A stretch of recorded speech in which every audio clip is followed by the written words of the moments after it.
하지 않습니까? 실리게 됐고 TV 데일리 디펜스입니다. 지금 완전히 다시 한반도 화염과 분노 시절로 돌아갔습니다. 진행됐고 빵집에서 시시각각 변하고 있는 안보 상황 그리고 저희들만 취득하는 군사 가장 먼저, 가장 정확하게, 가장 유니크하게 소개해드리겠습니다. 구독, 알림 눌러주십시오. 십자포화를 맞고 있는 트럼프 대통령입니다. 결국 김정은에 대한 응징에 나서나? 라는 주제로 말씀을 드리겠습니다. AP통신이 북한 도발 다음 타겟은 미국이다 라고 보도를 했습니다. 북한이 남북 공동연락사무소를 폭파한 것은 한반도 평화 무드가 조성된 2018년 이후에 가장 도발적인 행동이다. 북한은 트럼프 대통령의 관심을 끌기 위해 올해 11월 미국 대선 이전에 핵실험이나 대륙간 탄도미사일 발사를 시도할 수 있으며 육지와 해양 경계를 따라서 추가 도발 가능성도 높다라고 이야기를 하고요.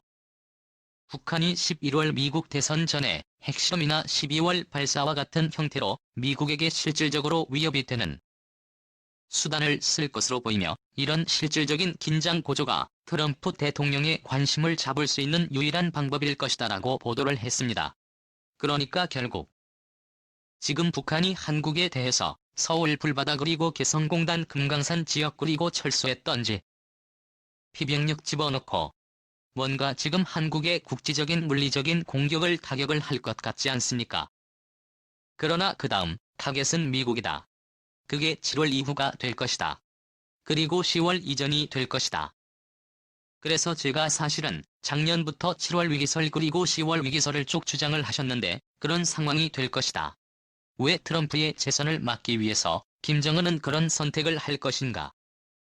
바이든이 대통령이 되면 전쟁을 할 것 이 정도까지는 안 갈 것이기 때문에 또 바이든은 스모그 자체가 북한 강경 입장은 견지를 하고 있지만 그렇다고 해서 대화를 거부하는 수준은 아니기 때문에 트럼프보다는 낫다 이런 생각을 하는 것이죠. 그래서 트럼프 당선 안 되게 하기 위해서 뭔가 할 것이다. 이건 우리 누구나 다 알고 있는 이야기입니다.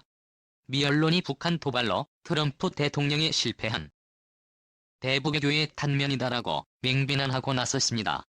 워싱턴 포스트가 16일 그러니까 우리 시간으로 6월 17일 날 보도를 했는데요. 북한의 연락사무소를 폭파한 것은 싱가포르 정상회담 이후엔 지금까지 이어진 트럼프 대통령의 희망이 날아갔다는 것을 집중적으로 비춰주는 것이다. 그동안 트럼프 대통령과 김정은 관계는 실질보다는 형식을 우선시하고 정책적 후속 조치보다는 사진 찍기에 에너지를 쏟아붓는 트럼프 스타일을 함축한다. 트럼프는 김정은과 세 차례나 만났지만 북한 문제는 근본적으로 해결되지 않았으며 그럼에도 불구하고 그는 빵을 너무 일찍 터뜨렸다.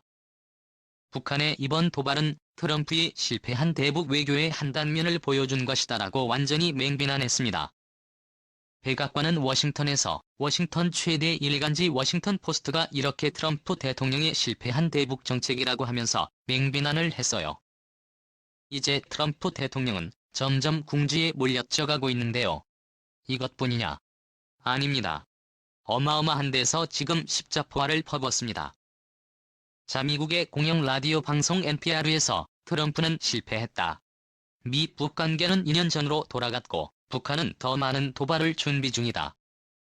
그리고 CNN은 트럼프는 거의 아무런 준비 없이 지도자 간 외교에 지나치게 의존하는 위험 속에서 북한과의 협상을 했다. 이게 어떻게 얼마나 잘못됐는지 들여다보는 것은 연구해볼 만하다. 그리고 미국에도 MSNBC 방송은 북한과의 아름다운 편지는 악몽으로 변했다. 북한은 트럼프의 재선 선거운동 기간에 그를 응징하기 위해 가을 전에 도발에 나설 것이고 그들이 이전에는 미국 본토를 파괴할 수 있는 핵미사일이 있다. 그리고 미 하원 외교위원회는 공식 트위터를 통해서 입장을 발표합니다. 트럼프 대통령의 직감에 의존하는 대북 외교가 완전히 실패했다. 하원 외교위원회가 공식 트위터를 통해서 이렇게 했어요.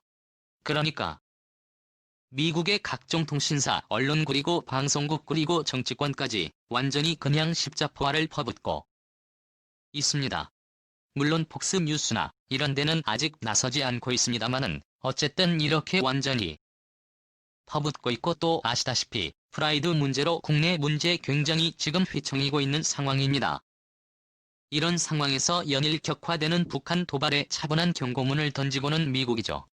의외로 미국은 남북관 에 대한 한국의 노력을 전적으로 지지하며 북한이 더 이상의 역효과를 낳는 행동을 삼갈 것을 촉구한다라고 미 국무부 대변인실 서면으로 입장문을 발표했습니다. 저는 차분한 입장문이 굉장히 무섭다고 생각합니다. 2017년 트럼프 대통령은 화염과 분노 김정은을 미친 개 미친 강아지. 미친 강아지가 정말로 강아지라고 했지만 개의 새끼가 강아지 아닙니까? 그런 식으로 미친 개의 강아지 이렇게 이야기를 해서요. 그 정도로 정말 화끈한 그런 말폭탄을 쏟아부었는데 그러면서 실제로 전쟁을 할 수도 있는 전력을 이 지역에 가지고 왔는데 그러나 이제는 여러 가지 노력에 의해서 전쟁으로 가지는 않았습니다. 그때 문재인 대통령은 미국의 가장 위험한 상황이다 라고 이야기를 했었어요. 그런데 미국의 국무부는 아주 차분하게 대응합니다. 이게 혹시 정말 진짜로 때리기 직전의 그런 상황 아니냐. 그래서 제가 여러 번 말씀드리지만 진짜로 묻은 개는 이빨을 드러내지 않죠. 화물을 버리죠. 그런데 물지 않는 개는 잇몸까지 드러내면서 으르렁거립니다. 그래서 2011년은 물지 않기 위해서 잇몸까지 드러내면서 내가 이렇게 하면 네가 그렇게 이렇게 할 거야? 라고 물어볼까요? 정말 물리칠 때 물어버릴 거야 이렇게 이빨을 잇몸을 드러내면서 했지만 지금은 진짜로 물기 위해서 딱 물 타이밍을 잡기 위해서만 있는 이 상황은 혹시 아닐까 하는 생각을 해보는 거예요. 이런 상황에서 북한의 아주 수상한 항적이 나왔는데요. 바로 이게 6월 17일 상황입니다. 저희가 보십시오. 뭔가가 있지요. 그리고 이 사진이 있습니다. 바로 김정은이 국내 북한 내부를 시찰할 때 타고 다니던 바로 안토노프 수서발 비행기예요. 그러니까 김정은이 해외로 나갈 때는 해외 순방을 할 때는 인류신을 타고 다니죠. 1000명이라고 하는데 그런데 이건 이제 더 신형이지만 덩치가 작기 때문에 이른바고가 자라서 그렇다고 하지 않습니다. 그래서 평양 근처 평양에서 가지고 이쪽으로 갔습니다. 이쪽을 가는데 어디에 착륙해 나는 나오지 않아요.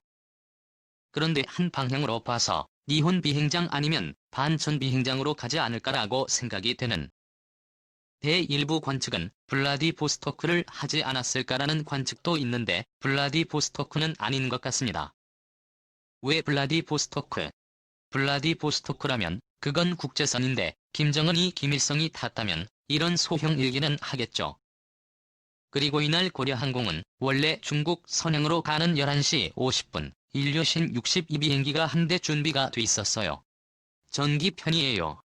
그런데 그 인류신 60은 뜨지 않았습니다. 왜냐 지금 중국과의 국경을 봉쇄했죠. 그러다 보니까 원래는 예정되어 있었는데 뜨지 않았어요. 뜨지 않은 상황에서 북한에서 고려항공 비행기가 떴는데 평양 근처에서 북쪽으로 갔다. 작가 얘기거든요. 여기 비행장 바로 아래에 볼록한 거 있죠. 여기가 바로 모양입니다. 마양도 바로 바다 건너가 신포죠. 마양도는 북한 해군 잠수함 기지가 있는 것이고 그것도 바로 맞은편 바다 항구인 신포가 바로 북한의 잠수함을 만드는 공장이 있죠. 여기가 북한의 잠수함 메카입니다. 여기에 지금 비행기가 이쪽으로 갔으니까 뭔가 VIP가 김정은이던 김여정이던 박정천 총참모장이다. 누가 어쨌든 VP가 비행기를 타고 여기 지금 SJM 공장이 있는 이 지역으로 간 것은 아닌가라는 생각을 해보는 겁니다. 그래서 북한은 새벽에 잠수함 전력화되고 있다. 미사일 발사가 초일기에 들어갔다라는 말을 제가 지난번에 들었는데 여기에 대비할 기회가 지난달에 보도를 했었죠. 지난 5월부터 해군 사전 대화 오전대 수중 탄도로켓 SL을 실전 배치하는 작업이 시작됐다라고 보도를 했어요. 사전에 바로 신포와 15일 있죠. 여기에 한국에 지금 차이 쳐져 있다라고 지금 위성 사진에 나왔습니다. 차량 길이가 100m가 넘어요. 그러니까 북한을 넘어 잠수함 16니까 로미오급 잠수함을 확대한 것이 지금 북한이 새로 만든 전략 잠수함이죠. 그러니까 이제 80m 정도 될 겁니다. 이 차량 안에 들어갈 수 있죠. 왜 이렇게 차량을 차왔을까요? 여기에 위성이 찍히면 안 되는 뭔가가 있다 이겁니다. 그래서 준비했다. 그리고 이것이 곧 나올 것이다라는 겁니다. 어떡하냐? 잡아야죠. 그리고 쏘기 전에 없애버려야 하죠. 이런 상황에서 미국이 동해 일대에서 북한의 SLB행 전략 잠수함 파격 훈련을 보여줬습니다. 6월 17일 날 미국이 국방영상정보 시스템을 통해서 딱 한 장의 사진을 공개를 했습니다. 그러면서 이렇게 캡션을 달았고, 일본 오키나와에 배치된 제209 전자전 비행대 18G 전자전기와 제1비행대 소속의 P8 포세이돈 해상 초계기가 첫 통합 훈련을 실시했다라고 하면서 이 사진을 공개했습니다. 그거 별거 아니죠. 이 사진 보면, 그러나 저는 보는 이들을 보면 압니다. 어떻게 하냐? 아니 이걸 하고 포세이돈이 왜 훈련을 할까? 이건 뭐예요? 그러면 라울러는 뭘 달고 있지? 라울러가 지금 준비하고 있는 걸 보니까 장거리 비행을 위해서 600짜리 보조 연료 탱크를 양쪽에 주렁주렁 달았네요. 그리고 대레이더 미사일을 달고 있고 전자전 보드를 달고 있습니다. 이 사진으로 보면 이게 뭐예요? 그리고 포세이돈 잠수함을 잡는 포세이돈이 있죠. 이건 뭐냐? 저는 이렇게 판단합니다. 제가 판단한다는 것은 북한의 정보당국도 읽어보고 이렇게 읽을 수 있다는 것입니다. 저만 특이해서 특별해서 이걸 읽을 수 있는 것이 아니고 그냥 군사적 식견이 있는 사람은 다 읽을 수 있는 내용이에요. 이 사진은 뭘 읽을 수 있냐? 포세이돈 잠수함을 잡는 포세이돈 해상 초계기가 동해 바다를 초계를 합니다. 잠수함을 잡기 위해서 당이 점점 잡아야죠. 잠수함을 잡게 초계를 하는데 이때 갑자기 북한의 지대공 미사일이 솟아오르다든지 북한의 숨어있던 자국에 숨어있던 전투기가 확 솟구치면서 공대공 미사일 준다든지 이렇게 되면 이끌어 올라가 제밍을 해서 그 미사일을 떨어뜨려버리는 것이죠. 그렇게 하는 합동작전을 위해서 합동비행을 처음으로 실시한다. 나는 것이죠. 이 말은 포세이돈이 북한의 지대공 미사일 사정거리 내까지도 들어가서 작전할 수 있다는 것입니다. 신포 앞에까지 갈 수 있다는 것입니다. 그게 북한이 있거든요. 사정거리 45m짜리 이 두 미사일이 있습니다. 그게 날아오면 지름 유도 방식이기 때문에 10까지 올라가 얼마든지 전자전 제명을 통해서 그 미사일을 엉뚱한 데로 보내버릴 수가 있어요. 아주 구식이기 때문에 정말 식은 죽 먹기로 올려놓으면 그걸 할 수가 있습니다. 그리고는 이대로 이들 미사일은 장착 자체가 있기 때문에 쏴서 일단 제명시키고 그리고는 미사일 기지 쏴서 파괴시켜버리고 할 수 있는 것이죠. 이런 합동작전을 하는 것이죠. 그러면 지금 제가 이데일리 디펜스를 통해서 말씀을 드렸지만 미국의 음향 추적한 적이 있는데 그 중에 남측이 이미 요코스카에 들어와서 나갔습니다. 날아갔고 그리고 환자가 싱가포르에서 지난주에 올라오고 있다고 말씀을 드렸죠. 그리고 아마도 지금쯤이면 5척 전부 다 한반도 주변 또는 동네 안에 들어가 있을 확률이 아주 높습니다. 그래서 음향 추적함이 전부 새로 나오는 북한의 전략 잠수함의 소리를 다 측정을 해서 실험대로 보내주고 실험에서 전부 이것을 다 가지고 나왔으니까 잠수함급 잠수함 밑에 있는 에이스급 잠수함은 버지니아급 잠수함에 따라버려. 아니면 여기서 하푼으로 때려버려. 그냥 여기서 공대해 어뢰로 때려버려. 이런 지휘를 다 할 수 있죠. 그런데 지대공 미사일의 방해 중에서 라울러와 합동작전은 처음으로 하는 건데 처음으로 왜 하냐? 북한 보라고 하는 것이죠. 또 실제로 할 수 있다라는 것이죠. 정말 미국이 많은 준비를 요소에서 하고 있는 것 같습니다. 그래서 재선을 하려면 때려야 하는 트럼프이고 북한이 탄도미사일 쏘고 그걸 또 성공해버리고 이러면 트럼프 대통령 딱 하나 잘렸다고 하는데 북한 대북 정책에 내가 오바마가 과거에 클린턴보다 더 잘하지 않냐 지금 사랑하고 있었는데 이거 끝나는 것이죠. 그러니까 트럼프 대통령이 재선면 그런데 김정은도 욕심도 든다고 올라가고 있지. 억지도 없는 식량도 없지. 코로가 국경도 막아서 무역도 안 되지. 그러면 어떻게 해야 하냐? 외부와의 충돌을 야기해서 계엄 상황으로 끌고 와가지고 더 강압 통치를 일시적으로 해야 하는 이런 상황이 김정은에게는 벅차게 되겠죠. 그래서 살려면 도발을 해야 하는 김정은은 또 학교에서는 때려야 하는 트럼프를 서로 간에 모순적인 상황이죠. 그런데 때리면 또 죽는 김정은, 그리고 지금 당장 살기 위해서 또 도발해야 하는 김정은. 그래요. 제발 도발해서 한번 어떻게 되는가 한번 보자.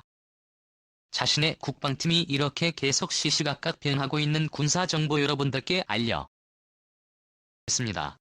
군사 기밀까지도 가세합니다. 국방TV 군사TV 구독 빨리 눌러주십시오. 감사합니다.